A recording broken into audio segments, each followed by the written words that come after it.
Yuk. Assalamualaikum warahmatullahi wabarakatuh. Selamat siang dokter dan ibu dan teman-teman semuanya. Baik, sini kita mungkin nggak bakal banyak yang bakal dibahas tentang si Plasmodium ovale dan malaria karena basically untuk gejala-gejalanya sama aja kayak yang sebelumnya. Tapi mungkin yang berbeda mungkin dari si dan gimana yang beda. Kayak cuma nggak terlalu banyak yang beda, tapi kita coba bahas dikit-dikit aja teman-teman ya. Jadi pertama di sini ada Plasmodium ovale sama Plasmodium vivax, malaria. Jadi buat sekian saja buat infeksi sama aja kayak yang sebelumnya. Jadi dari nyamuk, either Anopheles atau Aedes, di sini bisa masuk ke kulit, terus injeksi sporozoid masuk ke blood vessels, terus juga bisa sampai ke hepar dan juga menginvasi si hepatosit. Nanti ujung-ujungnya bakal bikin namanya skizon yang di sini tadi bakal bisa ngeluarin si merozoid kalau dia rupture. Terus kalau si merozoid ini bisa menginvasi si RBC. Nah, tapi yang bakal bikin khas di sini tadi yang udah disenggol juga sama Zalfa, kalau misalnya types yang si Plasmodium ovale dia sama kayak si vivax, dia bakal specifically binds to reticulocytes. Jadi kalau misalnya si falciparum tadi kan dia bakal bisa sama semua jenis dari sel-sel darah merah. Sedangkan kalau misalnya si Plasmodium malaria dia bakal lebih suka berikatan sama si eritrosit yang udah tua, senescent red blood cells. Nah barulah ujung-ujungnya bakal nyebabin clinical manifestation dari si malaria itu sendiri. Oke, mungkin aku mau izin tambahin. Tadi kan udah dijelasin sangat-sangat bagus oleh Zalfa, oleh Afni dan juga oleh Imelda. Respect. Ya, jadi mungkin aku mau izin tambahin sedikit aja. Tadi kan kita udah masuk tuh dari tahapannya Anopheles betina yang memang membawa sporozoid, dia menggigit melalui menggunakan proboscisnya tadi itu, terus dia akan masuk ke saluran peredaran darah, lalu dia akan menginfeksi langsung ke hepatosit. Di hepatosit dia akan berkembang menjadi skizon, lalu dari skizon dia akan ruptur, di mana di dalam dari skizon tadi itu sudah penuh dengan merozoid yang sudah banyak gitu. Nah dari merozoid ini akan kita masuk ke fase eritrosit kan tadi benar. Nah infeksi dari RBC, pasti teman-teman penasaran dong, gimana dia caranya menginfeksi dari eritrosit atau dari RBC-nya? Ya nggak sih? Yes, so now let me tell you why. Slaves. Jadi dari protozoa Plasmodium ini sendiri dia itu disebut dengan protozoa apiskal. Nah, apiskal itu maksudnya apa? Jadi dari bentuk protozoanya sendiri itu dia itu kayak ada di ujung depannya itu yang dia agak runcing nih. Nah, jadi karena dia runcing tadi itu, ketika dia bertemu sama si eritrosit, nanti kan dia bersenggolan nih sama eritrosit, terus ujungnya yang tajam itu bakal langsung masuk ke dalam RBC-nya itu. Nah, dari lapisan luar, dari dinding dari si protozoanya sendiri itu, nanti dia bakal membentuk protein kompleks protein, di mana dia akan membentuk suatu protein binding dengan si RBC-nya itu. Nah, nanti dari situ dia akan pelan-pelan bereorientasi atau mengubah dirinya sendiri untuk masuk atau invaginasi ke dalam si RBC-nya sendiri. Nah, jadi mungkin itu sedikit tambahan aja gimana caranya si merozoid itu bisa menginfeksi dari eritrosit ataupun dari si RBC-nya sendiri. Untuk sisanya dari ke bawah itu tadi udah bagus banget, itu udah kurang lebih sama. Mungkin aku cuma mau tambahin juga dari Plasmodium malariae aja. Nah, tadi kan khasnya malaria itu pokoknya yang paling lama, ingatnya gitu. Jadi dari durasi eritrositnya atau RBC-nya sendiri itu bisa sampai 72 jam. Makanya kalau misalnya kita lakukan pemeriksaan diagnosis penunjang itu cenderung rendah gitu loh. Jadi dia itu nggak parah untuk parasitemianya kayak gitu. Nah, untuk ini sendiri itu jadi khas dari malaria ini juga, aku sebenarnya kurang membaca juga.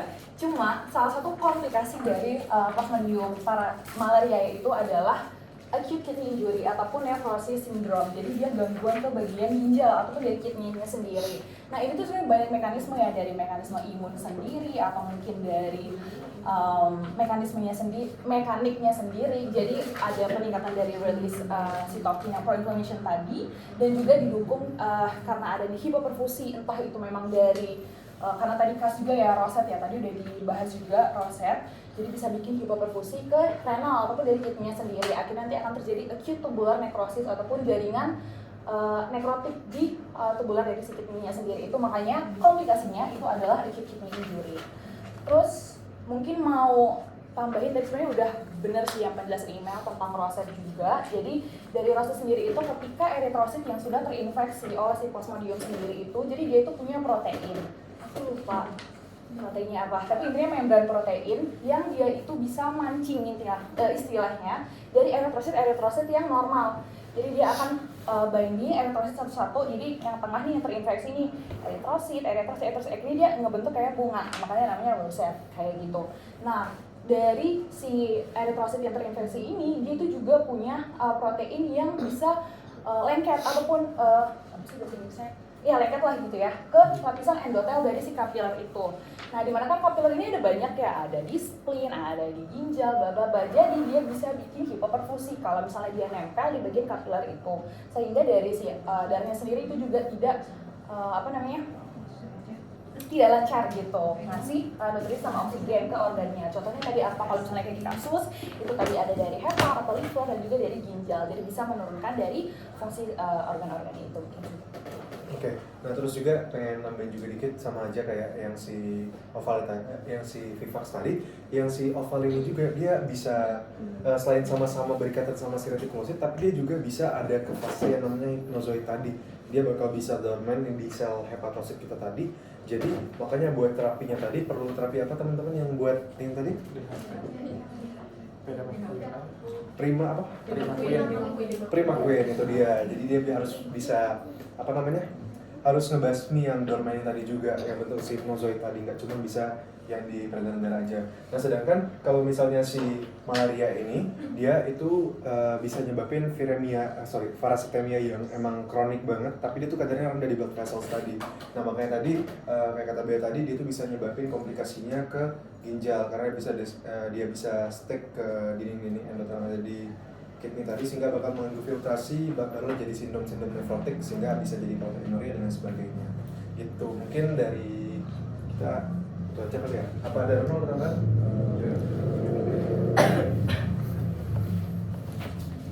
Ya, kurang gimana sih, kurang di sini ya? Boleh apa aja yang mau dipakai Sarah? Masuk salah juga nih. Oke, jadi kan dari mau utamanya jadi kan dari Plasmodium ovale malah kan beda-beda nih. Nah dari Plasmodium ovale ini kan itu kan dalam demam itu kan sekitar apa ya, kita bagi jadi lebih ke ketian, lebih ke 48 jam dan lebih 2 hari ya dalam efeknya.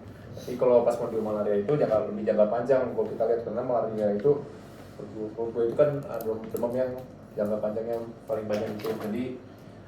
Jadi dari durasinya itu kurang itu 72 jam selama 3 hari. Jadi dari 3 hari ini jadi yang dinamakan dari quarter fever ini. Nah itu jadi kan di manifest klinikalnya kan sama, tapi dari faktor-faktornya berbeda, ada ovale dan malaria. Jadi itu aja sih yang aku temuin.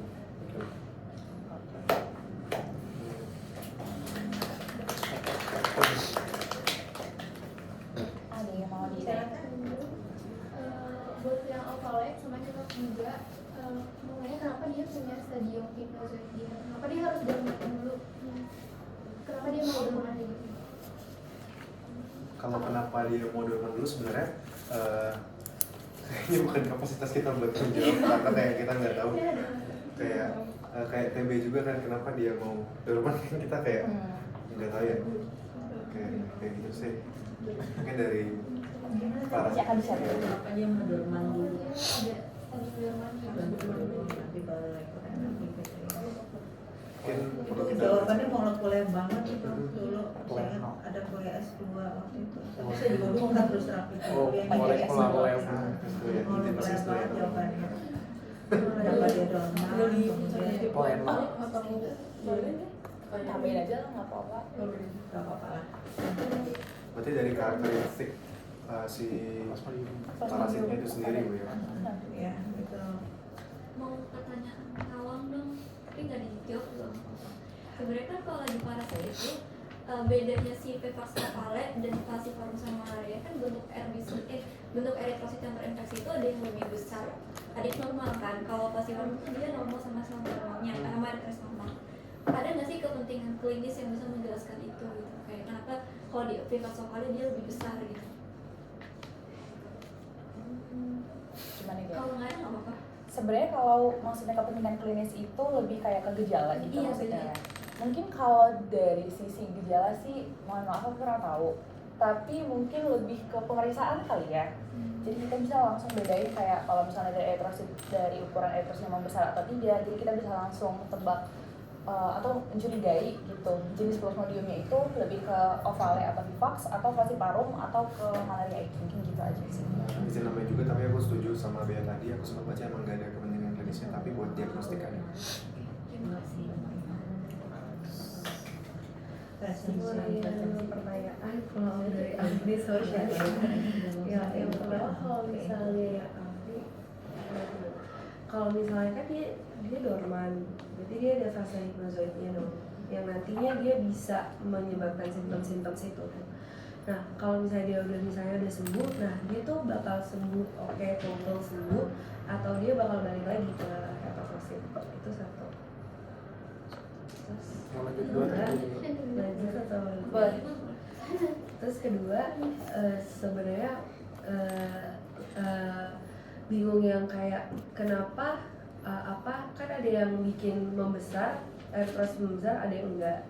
Vivax sama ovale kan bikin eritrositnya membesar. Nah bagian dari apanya dia yang bikin membesar? Aku izin jawab pertanyaan pertamanya, pertanyaan pertama udah lupa. Kalau misalkan itu dia sembuh total lagi atau Oh iya. nanti Nah, kalau dari yang aku sempat baca, dia kalau misalnya reinfect, udah apa namanya? Udah dalam dorman nih, terus relapse lagi. Itu dia masih bisa mengulang lagi itu siklusnya tadi. Jadi dia masih bisa balik ke hepatosit dan masih bisa dorman hipnozoid lagi. Nah, terus juga kalau misalnya dari struktural dari si plasmodiumnya sendiri, kenapa dia bisa bikin si eritrositnya membesar, jujur aku belum baca gitu. Jadi kayaknya bagian Apa yang membesar dari eritrosit ini bagian bukan kayak apa yang menyebabkan apa yang kenapa dia bisa gede gitu. Eritrosit. ya eritrosit yang Besar. besar, apakah dari bagian si nyamuknya dia punya apa? Boleh coba. Haunya. Boleh silakan. Jadi kalau aku baca pertama karena dia nyerang retikulosit secara normal aja dia udah lebih besar daripada eritrosit. Kemudian apa namanya morfologinya si protozoid atau si siapa ya skizonnya itulah. Kalau vivax, kalau oval aku nggak tahu ya. Tapi kalau vivax lebih besar daripada plasmodium yang falciparum, berapa mikron gitu pak, pokoknya agak lebih besar. Terus si vivax ini, kalau oval aku juga nggak tahu, si vivax ini punya protein yang bisa meningkatkan permeabilitas eritrosit, jadi masuk ke air, jadi membesar dia gitu. Kayak gitu. Thank you so much. Lanjut lagi. Ada lagi yang menarik.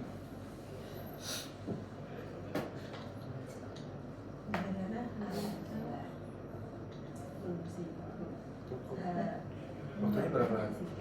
Masih Lebih ke ini, tadi yang ikut X sama saya ada pertanyaan sederhana, lucu tapi menarik buat saya. Siapa Imelda yang tanya waktu kasus malaria ya? Ingat nggak pertanyaan kamu tadi? Serius. Oh iya. Ingat nggak? Apa yang bikin? Ayo. Bukan pas malaria. Bukan, ini kalau soal patofisiologi dan sebagainya ini sudah dari tadi ya, ini menurut saya sudah lengkap banget. Informasinya sudah tersampaikan. Tapi tadi ada satu sepele tapi menurut saya itu penting juga gitu ya. Gimana Jadi waktu lab sempat nanya sih kayak kalau misalnya si vektornya nyamuk ini dia tuh bagian cara gimana ya? Cara buat dia oh ini manusia terus mau gigit ini itu gimana dari banyaknya manusia. Terus sebenarnya tadi jawabannya adalah karbon dioksida yang dikeluarkan dari tubuh manusia itu sendiri gitu. Istilah kasarnya bau lah. oh, menarik Gitu. perhatian. Oh, lucu saudara. Jadi gampangannya tuh gimana sih nyamuk bisa milih korbannya mana itu dari apa gitu loh. Jadi kok bisa dia milih si A yang dia tusuk yang gigit nggak enak banget ya Pak.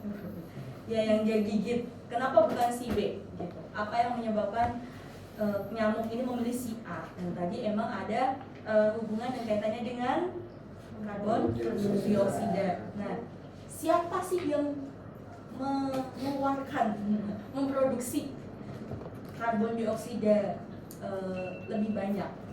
Tadi udah dijawab ya, gimana? Yang itu tadi, siapa lagi tadi sekali? Ada ikut lagi. Orang yang diem apa? Orang yang merokok.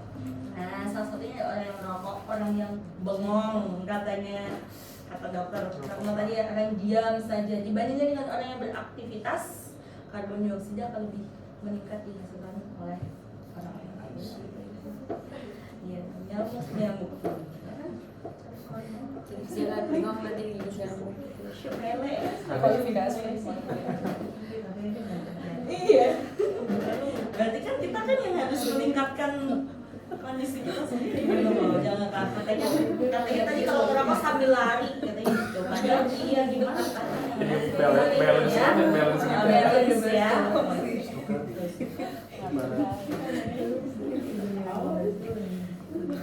Oke teman-teman, kalau misalnya gak lagi yang mau ditanyain terkait ovalia dan malaria, kami tutup. Assalamualaikum. Soalnya orang tua. Siapa nih?